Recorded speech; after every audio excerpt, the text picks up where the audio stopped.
Have you ever found yourself wondering if remarriage after 60 is the right step, but couldn't quite put your finger on what's holding you back? At this stage in life, love looks different. It's not just about romance or companionship. It's about protecting your peace, honoring your independence, and asking yourself what truly brings you joy.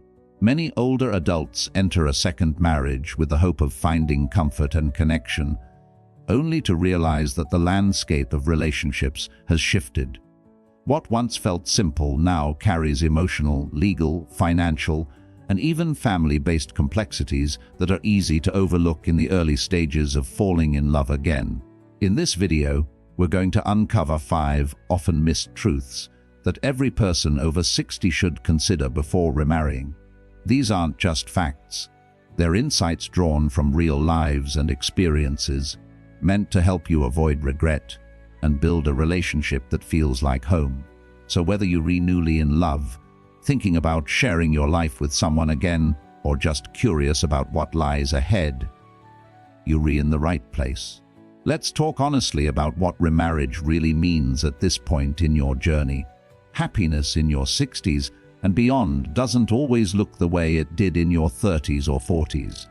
Back then, happiness might have meant building a family, climbing the career ladder, or planning for retirement. But now, happiness tends to be quieter, more intentional. It may be found in peaceful mornings, time with grandchildren, pursuing long-forgotten passions, or simply enjoying the life you've created. That's why, before saying yes to remarriage, it's crucial to ask, what does happiness mean to me now? Because this answer likely looks different than it once did. Too often, people assume that marriage is the natural solution to loneliness or the next chapter they're supposed to pursue. But fulfillment at this age doesn't always come from being part of a couple. In fact, many people over 60 find deep contentment in their independence, having full control over their space, time, and decisions. For others, sharing life with someone brings renewed joy. The key is knowing what version of happiness you're truly seeking. Take Zoe Carter, for instance. At 70, she had a vibrant social life, a garden she adored, and the freedom to travel when she pleased. When she met someone new and considered remarriage, she paused to reflect. Would this relationship enhance the joy she already had, or disrupt it? That question helped her clarify what she wanted: connection, yes, but not at the cost of her autonomy. The beauty of this stage in life is that you get to define happiness on your own terms. No pressure to conform to outdated expectations. No need to sacrifice comfort for companionship. You've already done the hard work of building a life. Now is the time to preserve what brings you peace and add only what truly complements it. If you're reconsidering remarriage, reflect on a few key questions. Does being with someone again align with how I want to live now? Will this relationship bring calm or chaos? Am I choosing this path out of joy or fear of being alone? These aren't easy questions, but they're essential. Because the truth is, happiness in later life isn't about starting over. It's about protecting what makes you feel whole. You deserve a relationship that supports your version of happiness, not reshapes it. And the more honest you are about what that looks like, the more likely you are to find a connection that truly adds to your life, not complicates it.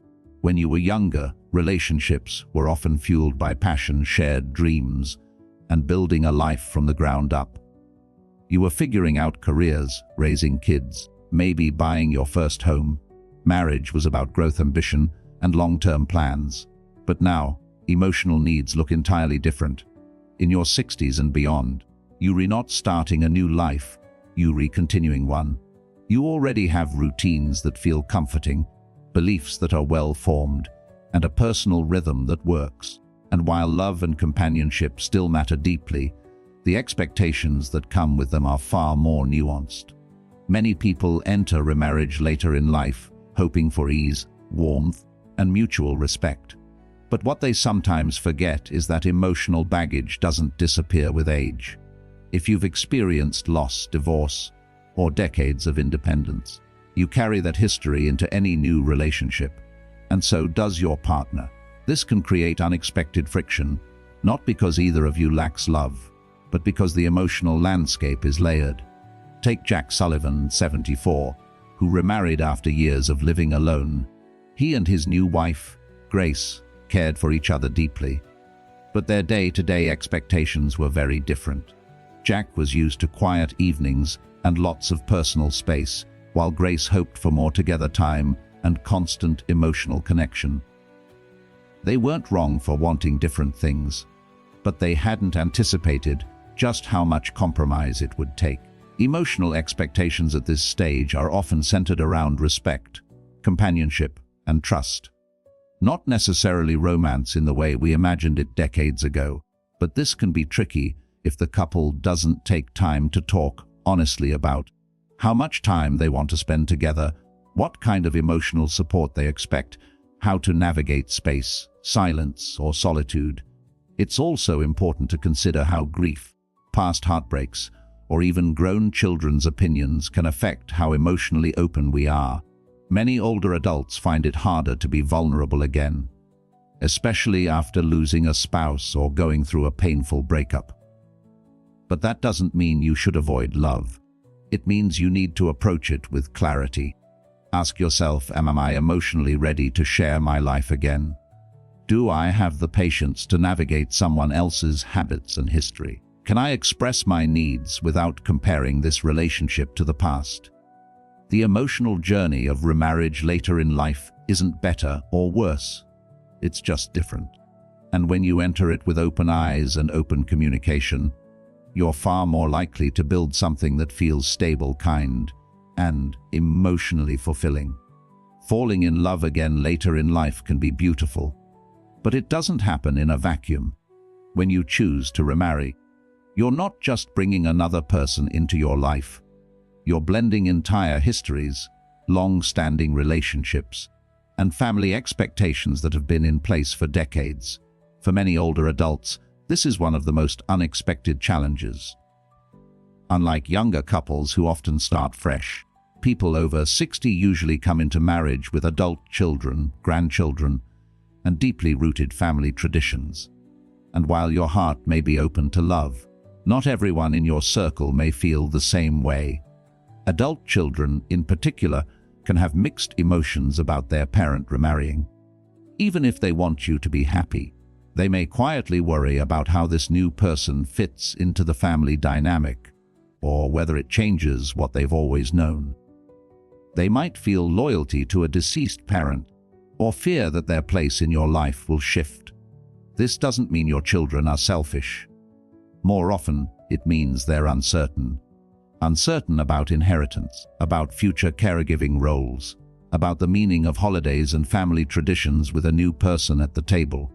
Let's consider Emma Collins, age 69, who remarried after being single for over a decade. She was thrilled to find someone she connected with, but was surprised when her children didn't share her enthusiasm. What she thought would be a joyful new chapter turned into a series of tense conversations. Her daughter worried about inheritance. Her son wondered where she would live. Even her grandkids seemed confused about how to address her new husband. Emma realized that her remarriage wasn't just about her. It impacted her whole family, so she took time to sit down with her children, answer their questions, and set clear boundaries. Over time, things settled, but only because she made space for those concerns to be heard. The truth is, remarriage affects more than just the couple. It ripples outward, and those ripples can feel like waves if no one is prepared. So, what can you do? Start with open, honest conversations. Let your children and family know your intentions. Not just emotionally, but practically. Explain what will change and what won't. Reassure them that your love for them remains strong and that this new chapter isn't about replacing anyone, but about enriching your own life. And be prepared to listen. Even if the feedback is hard to hear, your willingness to engage with your family shows respect and maturity. At this stage of life, harmony matters, and taking time to navigate family dynamics with empathy can make all the difference between resentment and acceptance. At this stage in life, Remarriage isn't just a romantic decision. It's a legal one. And too often, people underestimate how significant the legal side of a second marriage can be. When you marry later in life, you likely have assets, a will, perhaps a trust, or plans for your children and grandchildren. All of that can shift with a single "I do." It's not about mistrust. It's about being informed, prepared, and protecting the life you've spent decades building. One major area to consider is estate planning. In many states, a new spouse may automatically gain legal rights to a portion of your estate, regardless of what your will says. If you don't take legal steps ahead of time, your assets may not be distributed the way you intended. That could mean your children receiving less than planned, or a family dispute down the line. Then there's medical decision-making. If something happens to you, an illness, a fall, or hospitalization, who will speak on your behalf? By default, your spouse may have legal authority over adult children or other family members. This can be comforting or complicated, depending on the relationships involved. To avoid conflict, setting up documents like a healthcare directive or durable power of attorney can clarify your wishes. Some people hesitate to bring up legal matters because they don't want to seem untrusting. But the reality is, having these conversations early brings peace of mind, not just to you, but to everyone involved. Let's look at Maya Thompson, age 68, who had worked hard to build financial security after her divorce. When she met someone new, she felt hopeful and excited, but also cautious. She had children, property, and a detailed estate plan. Rather than avoid the subject, she and her partner met with a family lawyer and created a prenuptial agreement. It clearly outlined how assets would be handled and ensured that her children's inheritance was protected. Her partner respected her honesty, and their relationship deepened because of it, not in spite of it. Legal planning isn't about assuming the worst. It's about protecting everyone involved, and it doesn't have to be complicated. A few key steps can make a world of difference. Review and update your will. Clarify beneficiaries on retirement accounts and insurance policies. Consider setting up a trust. If you have complex assets, talk to an elder law attorney who understands the unique needs of remarriage. After 60, love is about trust. But trust is strongest when it's supported by clarity. By addressing legal matters before walking down the aisle, you give your future marriage the foundation it deserves, one built not just on emotion, but on security and mutual respect. Love may be priceless, but marriage, especially later in life, comes with real financial consequences. And if you're not careful, what begins as a hopeful new chapter could lead to unexpected complications that affect your security, your savings, and even your loved ones. When you remarry after 60, your finances are rarely just your own. You're likely bringing years of retirement planning, social security benefits, pensions, and personal assets into the relationship. And while love is the foundation of a healthy marriage, money is the structure that holds it up or brings it down. Let's start with social security. If you're receiving benefits based on a former spouse's work history, remarrying could reduce or even eliminate those payments. This is a surprise for many, and it can make a real difference in your monthly income. Before you tie the knot, check with the Social Security Administration to understand how your benefits may change. Pension plans and survivor benefits are another area to watch closely. Some pensions are voided upon remarriage. Others may require specific designations to protect your income or that of your partner. Don't assume anything. Read the fine print and consult a professional. Take Leo Brooks, 72, who remarried after being widowed. He assumed his retirement income was secure, but he didn't realize his new marriage altered the survivor benefits his late wife had arranged. After the wedding, those benefits were reduced, and Leo found himself needing to adjust his lifestyle significantly. Then there's estate planning and inheritance.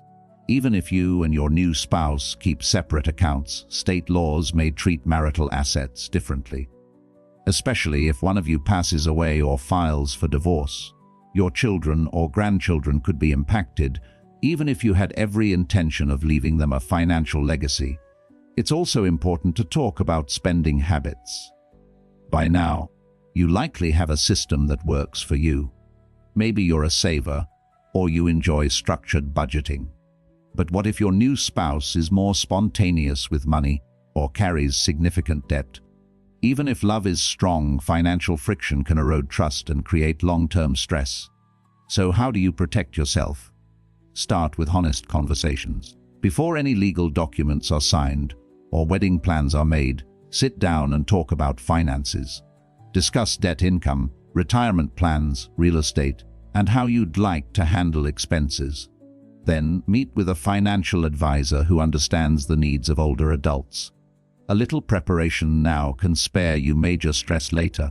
Marriage can still be a beautiful step, but it should never come at the cost of your hard-earned security. By staying informed, proactive, and transparent, you can ensure that your financial future, and that of your family, is safe, steady, and aligned with your goals. Remarrying after 60 isn't just a matter of the heart. It's a matter of the whole life you've built. It can be joyful, fulfilling, and deeply meaningful, but only when approached with clarity, intention, and a deep understanding of what truly matters to you now. Throughout this video, we've explored how happiness evolves, how emotional expectations shift, how family dynamics can become complex, and why legal and financial preparation is essential. These aren't roadblocks. They're simply parts of the landscape. And the more you understand them, the smoother your journey can be. It's easy to feel pressure from society, or even loved ones, to follow a certain path. But this stage of life isn't about doing what others expect. It's about honoring your own needs, protecting your peace, and choosing relationships that align with your values. Whether you decide to remarry, maintain your independence, or explore companionship without legal commitment, there's no right answer. There's only your answer. Take your time. Have honest conversations with those you love. Consult professionals who can guide you. And most importantly, listen to yourself. You've earned the right to make decisions rooted in experience, wisdom, and self-respect. Whatever path you choose, may it bring you joy, security, and the kind of connection that truly fits this season of your life. Thank you for joining us today. If you found this video helpful, please like, comment, and subscribe. We'd love to hear from you. Share your thoughts, your questions, or your own experience with love later in life. You never know who you might inspire